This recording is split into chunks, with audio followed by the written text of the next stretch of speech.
चिखली परिसरात बिबट्या दिसल्याने एकच खळबळ उडाली होती। आज दिनांक 28 रोजी पहाटे 5:30च्या सुमारास देहू आळंदी रोडवरील चिखली जवळ बिबट्या काही नागरिकांना दिसला होता। तसेच सीसीटीव्ही मध्येही बिबट्या कैद झाला होता। त्यानंतर या बिबट्याला पकडण्यासाठी वन विभाग आणि चिखली पोलीस घटनास्थळी दाखल झाले होते। लोकवस्तीमध्ये हा बिबट्या शिरल्यामुळे त्याला पकडण्यात मोठी अडचण होती।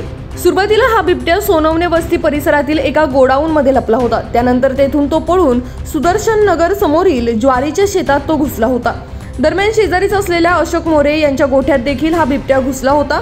या गोठ्यात जनावरे असल्यामुळे भीतीचे वातावरण देखील निर्माण झाले होते। अखेर वन विभाग आणि पोलिसांच्या टीमला या बिबट्याला बेशुद्ध करून जेरबंद करण्यात यश मिळाले।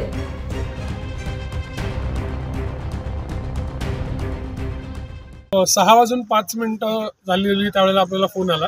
फोनवरती लोकेशन आलं आणि एक व्हिडिओ आला जो सीसीटीव्ही व्हिडिओ होता 4:50 आणि बिबट्या इथं मागं चिखली क्षेत्र चिखलीचं जे द्वार आहे त्या द्वाराच्या जवळ एका ठिकाणी दिसला होता। आपली टीम तिकडे पोहोचली, चेक केल्यावरती जाणवलं की तिथं तर त्याचा प्रेझेन्स नव्हता। तो मूव्ह झाला असणार आणि तो मूव्ह झाल्यावरती तो आला असणार, तो या भागात आला असणार कारण तो सगळा भाग कनेक्टेड आहे। सो तो तिथनं कनेक्ट होऊन इथे आला आणि इथं शेतीचा भाग होता। तेवढ्यात फोन पण आला। आय थिंक मला नाव लक्षात नाही पण नगरसेवक होते, सो पाटील साहेब होते, त्यांना फोन आला की इथं बिबट्या शिरलाय म्हणून। तर इथं आल्यानंतर कळलं की तो गोठ्यात बसला होता, शांत होता, मोठी गुरं होती त्यामुळे काही कोणावर त्याने काही हल्ला केला नव्हता, काही केलं नव्हतं, शांत बसला होता।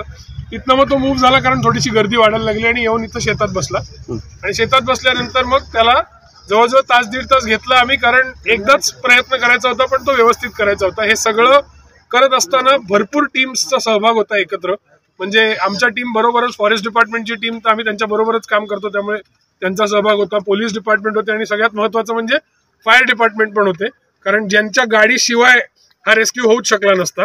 कारण हा रेस्क्यू करण्यासाठी त्या डार्टगनला एक्झॅक्ट विजन असणं गरजेचं असतं, कारण ते बंदुकीची गोळी नाही येते, थ्रू अँड थ्रू जाणार, ते पान जरी मध्ये आलं तरी हलतं, जे आमच्या गाड्यांमधनं होत नव्हतं। जेसीबीने वगैरे पण आपण ट्राय केलं।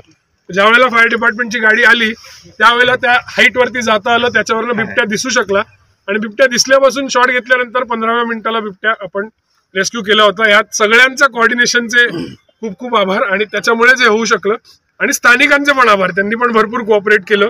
सगळ्यांना उत्सुकता असते तो प्राणी बघण्याची, पण सगळ्यांनी ऐकून तेवढा स्पेस दिला आणि प्रत्येक टीमला काम करायला दिलं। हे दोन गोष्टी फक्त क्लिअर करतो, एक म्हणजे बिबट्या दिसणं म्हणजे त्याला रेस्क्यू करायची गरज नसते। पहिली गोष्ट, बिबट्या जर मानवी वस्तीत अडकला, तिथनं बाहेर पडत असताना तो कुठल्याही प्रकारचा मानवांना धोका उत्पन्न होऊ शकतो किंवा बिबट्याला धोका उत्पन्न होऊ शकतो, त्याच वेळेला त्याला रेस्क्यू करावं लागतं, जे आज करायला लागलं।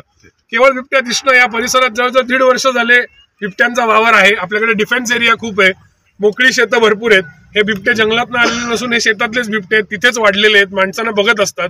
केवळ एकदा कधीतरी चूक होते की त्याला परत जायला उशीर होतो आणि जशी घटना आज घडली तसा तो थांबून गेला, नाहीतर सहज मिळणारं खाद्य त्यांना इथे उपलब्ध आहे, पाणी भरपूर उपलब्ध आहे माणसाच्या आजूबाजूला आणि शेतात जागा आहे बऱ्यापैकी, ऊसाचं प्रमाण पण बऱ्यापैकी आहे सगळीकडे, त्यामुळे शेतीत एकदा आत जाऊन बसलं की डिस्टर्ब होत नाही।